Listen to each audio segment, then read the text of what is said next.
వందనాలు. అలాగే సమీక్షణ పాస్టర్ గారికి, కుటుంబానికి, అలాగే ఇక్కడ ఉన్న కుటుంబం అంతటికి నా హృదయపూర్వకమైన వందనాలు. నేను చెప్పాలనుకునే మాట రెండవ మాట. అందరం బైబిల్ గ్రంథాన్ని తెరిచి చదువుకుందాము.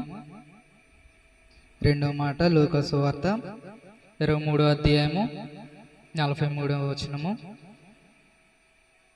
అందుకు ఆయన వారితో, నేడు నీవు నాతో కూడా పరదైసులో ఉందువని నిశ్చయముగా నీతో చెప్పుచున్నాను.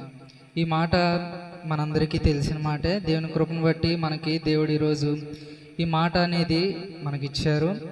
దేవుడు చెప్పిన మాటలు 7 మాటలు అయితే ఆ మాటలు ప్రతి మాటలో ఒక పరమార్థం ఉంటుంది. మాటలు అనేవి ఏదో బాధతోనో లేదంటే ఆ సమయానికి తగ్గట్టో లేదంటే దేవుడు మాట్లాడలేదు. ఆ మాటకి ఒక విలువ ఉంది. ఆ మాట అనేది తర్వాత చాలామందికి ఉపయోగపడాలని దేవుడు మనకి ఈ మాటని ఇచ్చారు. దాని ముందున్న సందర్భం అలాగే ఆ మాట చాలా చాలా పరమార్థం. ఎందుకంటే ఒక్క మాటతో ఎన్నో వేల కొలది కోట్ల కొలది మాటలు తయారు చేయొచ్చు. దేవుని మాట అనేది అంత విలువైంది మాట. ఈ మాటను బట్టి మనం చూస్తే నేను సందర్భాన్ని వివరించాలని ఆశపడుతున్నా. సందర్భం ముందు అంటే ఆ మాటకు ముందు ఇక్కడ సందర్భం ఏంటి అంటే అక్కడ 2 దొంగలు అనేది మనకి కనిపిస్తున్నారు.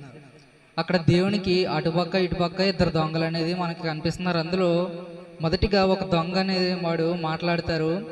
ఏంటంటే, నువ్వు క్రీస్తువు కదా, నువ్వు రక్షకుడు కదా, నువ్వు రక్షించబడి మమ్మల్ని కూడా రక్షించు అని చెప్పి అక్కడ ఒక్కడే కాదు ఇంకో దొంగ ఉన్నాడు కదా, ఆ దొంగను కూడా రక్షించమని దేవుడిని ఏమడుగుతున్నాడంటే కోరుకుంటున్నాడు, ప్రార్థన చేస్తున్నాడు. ఏంటంటే రక్షించబడాలని. ఎలాగా అంటే ఆత్మీయమైన రక్షణ కాదు అక్కడ కోరుకునేది, శారీరకమైన రక్షణ. అక్కడ మనం చూస్తున్నాము నేరస్తులు అనే మాట మనకు కనిపిస్తుంది. అంటే వారు నేరం చేసేవారు, నేరాలు చేస్తూ పాపాలు చేస్తూ ఆ సమయంలో మరి వాళ్ళు ఎవరన్నా చంపుండొచ్చు, లేదంటే ఎంతోమందిని కొట్టుండొచ్చు, ఎన్నో తప్పులు చేసి ఉండొచ్చు. మరి మనం ఊహించుకుంటే నేరస్తులు అంటే చాలా రకాల పనులు, పాప పనులు చేసిన వారు ఉన్నారు. కాబట్టి మనం చూస్తున్నాము ఆ దొంగ రక్షింపబడి ఇంకా ఎన్నో పాపాలు చేయడానికి ఇంకా ఆసక్తి చూపిస్తున్నాడు. ఆ ఆసక్తి చూపించడానికి ఎవరిని అడుగుతున్నాడు, ఎవరిని కోరుకుంటున్నాడంటే దేవుణ్ణే. అంటే రక్షించు నన్ను, నేను ఇంకా చాలా పాపాలు చేయాల్సి ఉన్నదని ఏమడుగుతున్నాడు, దేవుణ్ణి ఇంకా రక్షించబడాలని కోరుకుంటున్నాడు.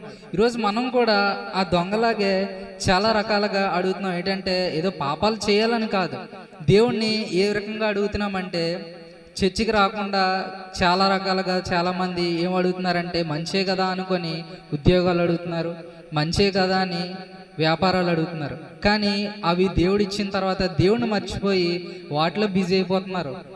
మనం ఆలోచించాలి, దేవుడే ఇచ్చారు, దేవుడిని విడిచిపెట్టి మనం చేస్తే ఆ నేరస్తులాగే నేరం చేయడానికి దేవుడిని రక్షింపబడాలి, నేను లోకానుసారమైన రక్షణ పొందాలి అని అడిగినట్టే.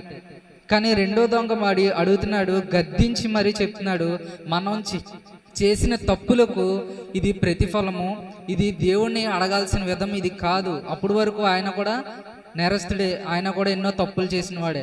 కానీ అప్పుడు ఏం చెప్తున్నాడంటే మనం దీనికి అర్హులం, మనం చేసిన తప్పులకు ఇది ప్రతిఫలం, మనం చేసిన పాపాలకు మనం చేసిన క్రియలకు ఇది మనకి తగాలి, అసలు ఇదే మనకి జరగాల్సిందే. అలాంటిది మనం ఎలా అనకూడదు. కానీ ఈయన ఏ తప్పు చేయలేదు కాబట్టి ఆయన మన కోసం చనిపోతున్నారు.